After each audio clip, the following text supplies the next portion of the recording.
ఏమిటిది?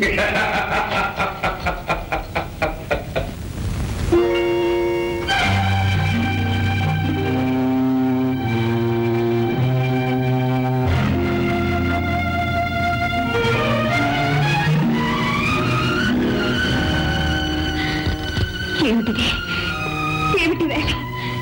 ఇక్కడ ఎందుకున్నాను? ఇంతసేపు నేనేం చేశాను?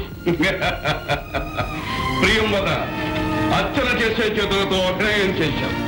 భక్తిలో తన్మయత్వం పొందవలసిన దానవు రక్తితో శృంగార ప్రవేశమైనావు. ఎట్లున్నది మా మనోవిభ్రమణకారిణీ విలాసము? ఎటుల స్వామి, పిచ్చుకపై బ్రహ్మాస్త్రమా? మీ మంత్రాలు మాయలు ప్రయోగించడానికి మీ ఇల్లాలే దొరికిందా? ఇంత గెలిచి రచ్చ గెలవాలను కదా, అందుకే ముందుగా నీపై ప్రయోగించినాము. విజయము సాధించి విరోధించినాము. ఎటుల మంచి ఘనకార్యమే చేశారు. నిత్యం నిర్విఘ్నంగా సాగే దేవీ పూజకు అంతరాయం కలిగించారు. పతిదేవులము మేముండగా వేరొకరిని పూజించడం ఎందులకే స్వామిని? ఎందుక?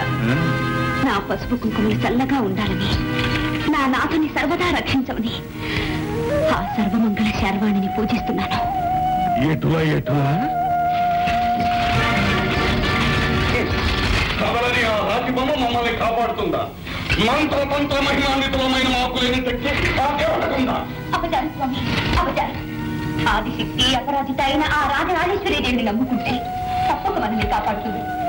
ఈ సత్యం ఒకనాడు మీకే బోధపడుతుంది. ఆ తల్లిని ఇచ్చిన శక్తి మరెవరికీ లేదు.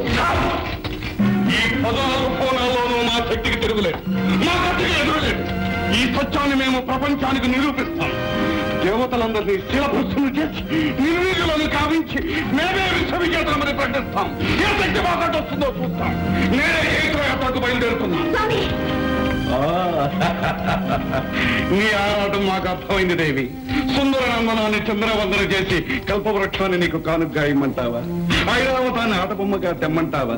అష్టదిక్పాలకులను అప్సరోభాన్నులను బంధించి తెచ్చి వారి చేత నీకు ఊడిగం చేయించమంటావా? ఎటులా దైవదత్తములైన శక్తిని దుర్వినియోగం చేయకండి. అకారణంగా దేవతలతో వైరం పెంచుకోకండి. ఇది అకారణ వైరం కాదు, అనాదిగా దేవతలు మాకు చేస్తున్న అన్యాయాలకు ప్రతీకారం. స్వామి, నా మాట వినండి. వారించి మా ఆగ్రహానికి గురి కావు. వైర విధ్వంసమే పట్టణ కర్తవ్యం.